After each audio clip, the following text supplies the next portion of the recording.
Hey everybody, we are here with Jeremy Lowenstein from Spice Road Cycling for the vanbassador. Jeremy, thanks for joining us. Thanks for having me.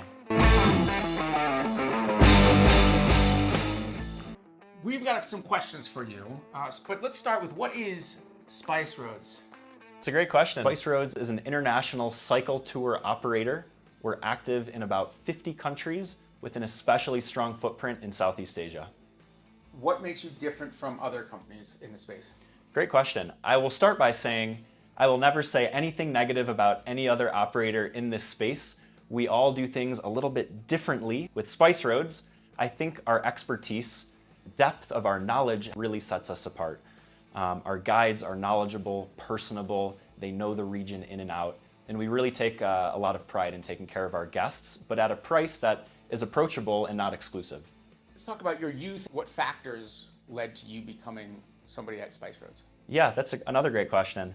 In my career, I've spent time as a guide in the active travel industry and just had an incredible experience. And I knew I wanted to remain in active travel, but I knew that my time in the field wouldn't be forever. So I was fortunate enough to transition out of my field work as a guide and into a sales role, and it's been super rewarding. Jeremy, prior to working at Spice Roads, what was your exposure internationally and how did that come about? Great question. I had studied and lived in Madrid, Spain for a year while I was in school.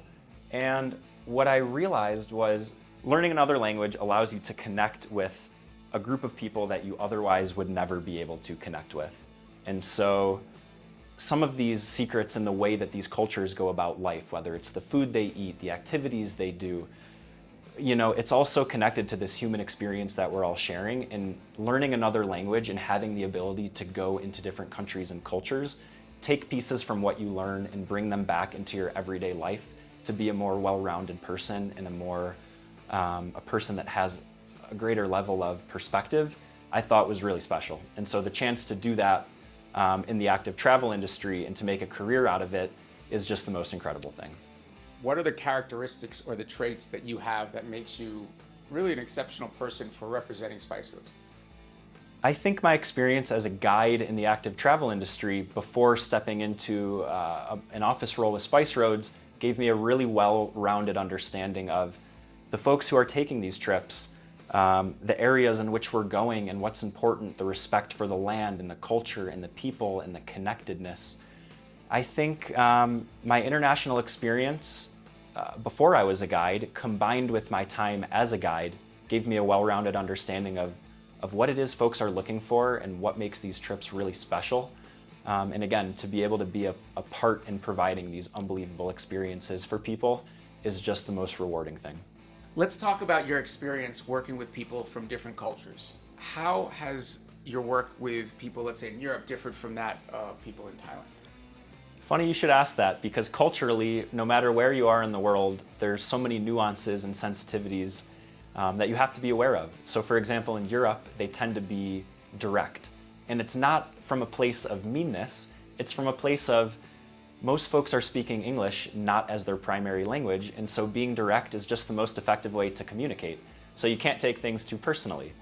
On the other hand, in certain cultures in Asia, I found that it's a bit less direct and maybe a bit more deferential towards authority or established norms, and respect is really a big thing in that part of the world, and it's something you have to be conscious of, the way you address people, the way you speak with your colleagues. But ultimately, I think it's important to be transparent about what your background is, and you just have to meet each other where you are. So give me an example. You're in a meeting, let's say, with someone from Thailand. Is it different than your experience, let's say, in a meeting with US to US people? It can be, yeah, in a few ways. I don't want to overgeneralize here, but I found, again, that in the States we tend to be a bit more direct, maybe a bit brash, if that's the right word. Whereas, again, in some of the other cultures out east, respect is really paramount, and showing respect, whether it's to somebody in a position or a title or an elder, I think we could use a little more of that here. The older folks have so much wisdom. It's something you have to be aware of and conscious of. You've talked a little bit about ADHD and the challenges that come with, and the value that come with having that type of, let's say, brain. Could you talk a little bit about that and how that's helped you? Yeah, I think ADHD is something that I've learned over time to view as a superpower more than what's known as a learning disability. I think for folks that are managing ADHD, we're phenomenal multitaskers. We work in incredible creative bursts, and some of us require a lot of exercise. So being in the cycling world, for me, sometimes work looks like jumping on my bike, going for a ride, having business cards in my pocket, and seeing if I can find people that want to take the trip of a lifetime. So I think with ADHD, it's all about learning how you work and how you work best, and viewing it as a true superpower, because it is. Advice for people who want to have a global career in the adventure travel space. Before I started working with Backroads and Spice Roads, I would come to industry conferences, events, where I would be around people doing cool things in the outdoors, because you don't know what you don't know. And the amount of times that I would come to this event and find somebody working on something that I didn't even know was a thing, there's a lot of that. And just in this day and age, it's impossible to get a job being one of a trillion people hitting easy apply on LinkedIn. It's not it.